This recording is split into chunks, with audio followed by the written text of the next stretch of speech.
અંકલેશ્વર શહેરમાં છેલ્લા ઘણા સમયથી રખડતા ઢોર સામાન્ય નાગરિકો માટે, વાહન ચાલકો માટે માથાનો દુખાવો બન્યા છે। શહેરના મુખ્ય માર્ગ પર અચાનક ઢોરો આવી જતા અકસ્માતની ઘટનાઓ સર્જાતી હોવાની અનેક ફરિયાદો સામે આવી રહી છે। આ સ્થિતિને ધ્યાનમાં રાખીને અંકલેશ્વર નગરપાલિકાએ આજે રખડતા ઢોરને પકડવા માટે વિશેષ ઝુંબેશ હાથ ધરી હતી। નગરપાલિકાની ટીમ દ્વારા શહેરના વિવિધ વિસ્તારમાં સઘન કાર્યવાહી કરવામાં આવી હતી।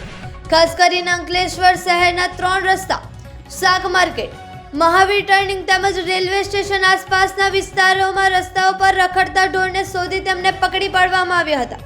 આ કામગીરી દરમિયાન નગરપાલિકા કર્મચારીઓએ જરૂરી સાધનોની મદદથી ઢોરને સુરક્ષિત રીતે કાબૂમાં લઈ પાંજરે પૂરવાની કામગીરી હાથ ધરી હતી। નગરપાલિકાના હદમાં જ્યાં જ્યાં રખડતા ઢોરો નજરે પડ્યા ત્યાંથી તેમને પકડી લેવામાં આવ્યા હતા। ઉલ્લેખનીય છે કે શહેરના વ્યસ્ત માર્ગો પર રખડતા ઢોરના કારણે વાહન ચાલકોને ભારે મુશ્કેલીઓનો સામનો કરવો પડે છે।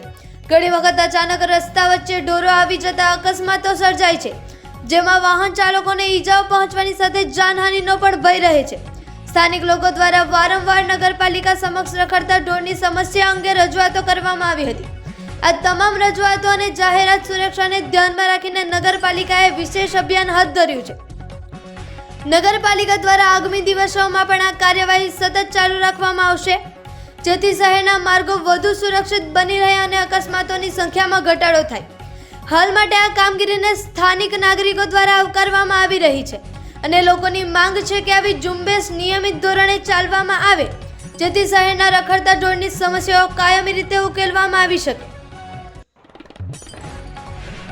અંકલેશ્વર નગરપાલિકા તરફથી શહેરમાં ટ્રાફિકમાં અડચણ કરતા હોય એવા રખડતા ઢોર માલિકો જે છૂટા મૂકી દે છે એને પકડવાની ડ્રાઈવ કરવામાં આવેલ હતી। છેલ્લા 2 દિવસથી ડ્રાઈવ ચાલે છે।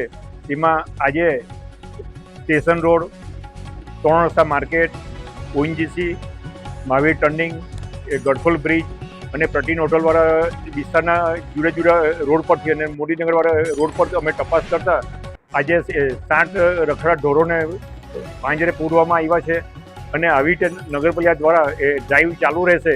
આથી દરેક ઢોર માલિકોને અમે નમ્ર વિનંતી પણ કરીએ છીએ અને તાકીદ પણ કરીએ છીએ, તમે પોતાના ઢોર જે પાળો છો, પાળો તેની ના નથી, પણ તમે જાહેર રસ્તા પર છૂટા મૂકી દો છો એ ખોટું છે। ને નગરપાલિકા દ્વારા અને પોલીસ સ્ટાફ, શહેર પોલીસ સ્ટેશનના સ્ટાફ દ્વારા સહકાર આપવામાં જે આવ્યો છે અને ભવિષ્યમાં જરૂર પડે તો કેસ કાર્યવાહી કરવામાં આવશે, એની આ તકે અમે તાકીદ કરીએ છીએ તમને।